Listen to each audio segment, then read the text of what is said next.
Farmer DGP Sulkhan Singh ji को आमंत्रित करता हूं। उन्होंने जांचें वगैरह भी बहुत की और एक 38-39 साल का उनका बड़ा लंबा as a police officer career रहा है।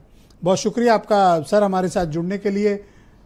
जैसा कि एसएन सिंह बता रहे हैं और जैसा क्लेम मनीष सिंघवी कांग्रेस के प्रवक्ता ने किया, प्राइमा फेसाई आप इन दोनों को सुनने के बाद किस निष्कर्ष पे पहुंचते हैं कि क्या वाकई में ये prevention of money laundering act यानी पीएमएलए को अट्रैक्ट करता है या फिर ये एक बोगस केस है, पॉलिटिकल इशू है?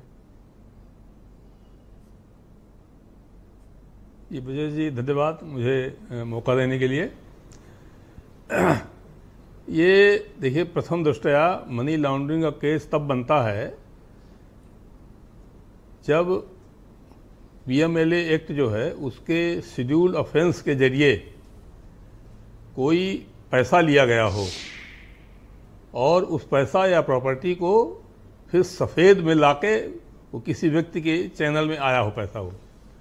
फॉर एग्जांपल, रिश्वत में पैसा लिया गया तो उसको आप दिखा नहीं सकते अपने अकाउंट में, लेकिन उस रिश्वत के पैसे को अगर आप किसी चैनल के जरिए अपने वाइट पर्पज में ले आते हैं तो ये मनी लॉन्ड्रिंग। लॉन्ड्रिंग का मतलब वही होता है जो लॉन्ड्रिंग का अंग्रेजी में मतलब होता है, सफेद करना, उसको धोना, धन शोधन। तो जी, तो इस मामले में प्रथम दृष्टया हो सकता है अनियमितता हुई हो प्रॉपर्टी में, लेकिन कोई पैसा प्राप्त करना और उस पैसे को लॉन्ड्रिंग करके किसी बेनिफिशरी के उस पक्ष में लेना प्रथम दृष्टया अखबारों से या किसी सूचना से नहीं पाया जाता है।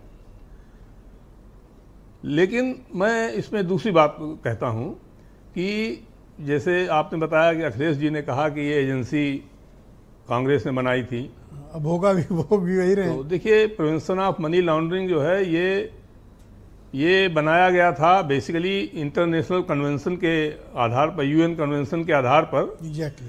बेसिकली जो ड्रग्स या इस तरह के कामों से पैसा आता है उसको सफेद करते हैं लोग जो हैं, स्मगलर्स के लिए उसके लिए बनाया गया था। जी। इसके बाद इंडिया में शेड्यूल्ड ऑफेंस में तमाम और शेड्यूल्ड ऑफेंस जोड़ दिए गए, वो ठीक नहीं हुआ जो बेसिकली जो है। अब सर ड्रग्स और आर्म्स स्मगलर छोड़ बाकी सब पर ईडी लगी रहती है, असली काम नहीं कर रही, वही काम नहीं कर रही जिसके लिए बनी। जी, वो उचित नहीं है, उनको नहीं रखना चाहिए शेड्यूल ऑफेंसेज में, उनको हटा दिया जाना चाहिए। जी। दूसरी बात, ये एजेंसियां जरूरी हैं तफ्तीश करने के लिए, लेकिन इनमें इनको इंसुलेट किया जाना जरूरी है पॉलिटिकल इन्फ्लुएंस से। जैसे पुलिस को या सीबीआई को या ईडी को, एनआईए को, इन सभी को इंसुलेट किया जाना जरूरी है। लेकिन दुर्भाग्य यह है कि 2006 में पुलिस के बारे में जो सुप्रीम कोर्ट ने फैसला दिया था, उसके बाद किसी भी पार्टी की सरकारें जो रही हैं कहीं भी सेंटर में या राज्यों में, उन्होंने उसका पालन नहीं किया। तो इस मामले में सभी पार्टियां दोषी हैं। जब अपने ऊपर पड़ता है तब शोर मचता है, अदरवाइज वो लोग फिर खुद दुरुपयोग करते हैं। बहुत शुक्रिया सर, हमारे साथ सर जुड़े रहिएगा। इस परिचर्चा को मैं अपील करता हूं। जी, इस परिचर्चा को हम आगे बढ़ाते हैं। मेरे साथ